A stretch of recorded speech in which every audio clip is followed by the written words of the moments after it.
Hello everyone, I am Saimukul. I am a student of English Care. Today I am gonna talk about the whole history and biography and the story of the most notorious serial killer of England, Amelia Dyer. In the long ago, in the year of 1837, in a small street in England, there born a baby named Amelia Dyer. Her father was a simple shoemaker who, who had earned some money to run his family, and his mother was suffering from a severe illness, typically a disease. And as her family was in a very poor condition, when she was just 10 years old, her mother passed away. And despite all the struggle she faced, she started taking care of her family even when she was just 10 years old. But unfortunately, her father also passed away. So she is now 24 years old, and her family consists of total 6 members, her brother and her sister, and all the family members. And when she was 24 years old, uh, she studied nursing, and she, however, thought of saving her family with the money she earned. And when she was just 24 years old, she got married to a man named George Thomas, who was nearly 59 years old. Think how much age difference it is. So she had to marry him because she doesn't have any money. She was in a very poor condition, and the only option for her is to marry so that she can take the wealth of his husband to run their family. But as his husband was 59 years old, he also passed away.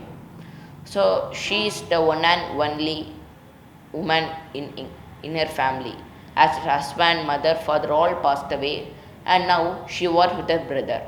And she moved from various streets, and finally she got a nursing job in private hospitals, and she also took care of all the patients in many hospitals. She shifted from hospitals doing what the job she got. She didn't hesitate to do anything. Whatever job she got, she managed to do because to run her family.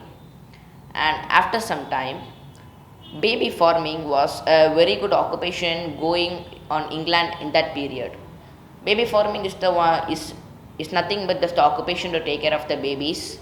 When the woman, when there are many women at that period who cannot take care of their children where their husband had left them, and if they don't want to keep the babies with them, they would give these babies to the baby farmers.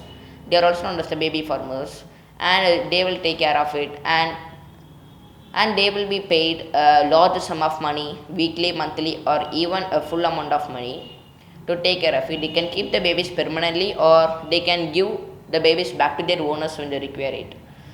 So she thought of taking this job because this is a very highly paid job, as I mentioned earlier, because they will get a large sum of money to take care of the babies.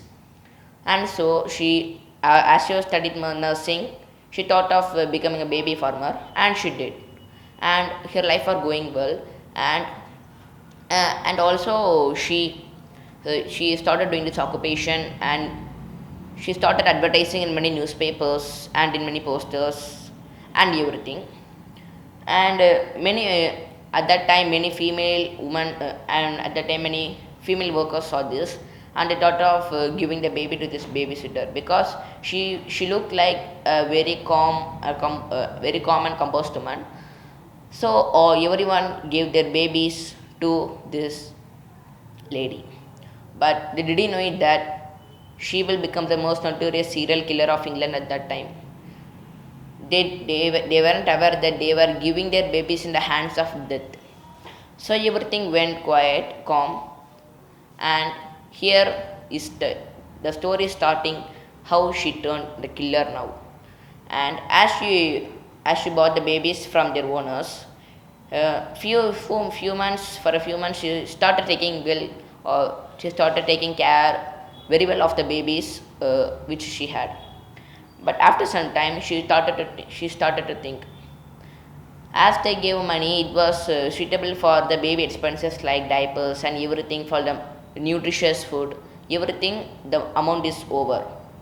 So now she doesn't have even a single penny for herself.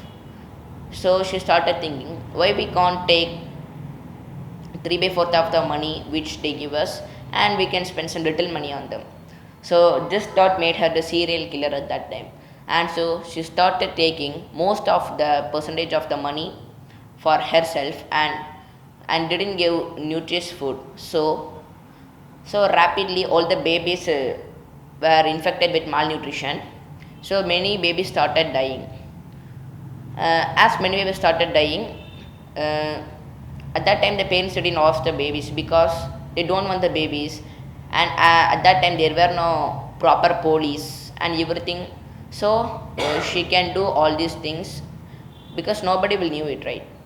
So as years passed by, and when she started to kill the babies, it turned into week.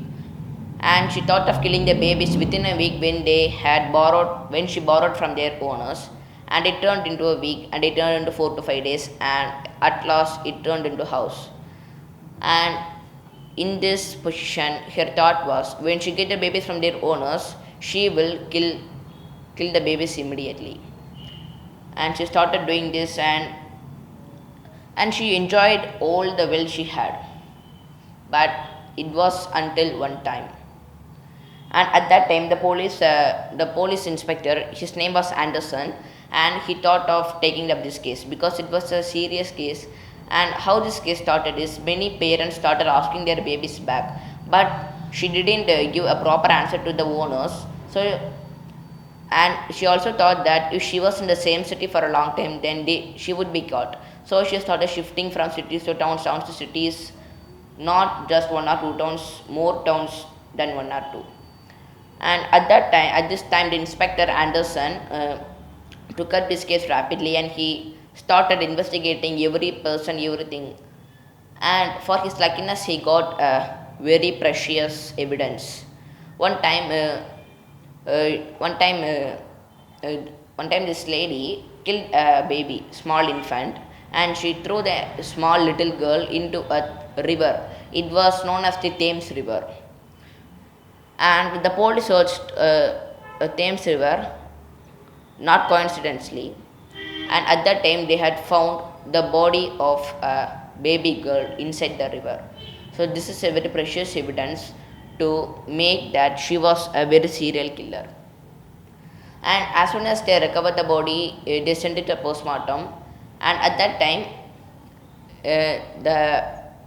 the girl's body was lightly melt, and it was in a very serious condition. And the next day, Anderson went straight into. She changed her name to Mrs. Thomas to be not caught. So the next day, the Inspector Anderson went straight into Mrs. Thomas' house and knocked at it. And she opened the door, and she got very frightened to see there were many policemen surrounding her house. So she asked what's the matter. They told that they had come to arrest her. So at that time, before this, they didn't even have the evidence. Even though the police arrested her, they didn't have the enough evidence to show that she is a very serious criminal. And as soon as years went by, now they had got evidence, right? So they they took her to the court, and it was the final years of this serial killer in England. And it was the year of 1896, and she was pronounced to death by the judge or in the new prison gate. And she was sentenced to death on 10th of December 1896. And after this, the government the government stated that many laws will be given for the safety and awareness of children, and no baby farming will be held in England after that years. So this is how England saved itself from the most notorious serial killer. Imagine if she is still, imagine if she wasn't found that she was a criminal, it would have been a great drawback to England at that time. So thank you. Have a nice day.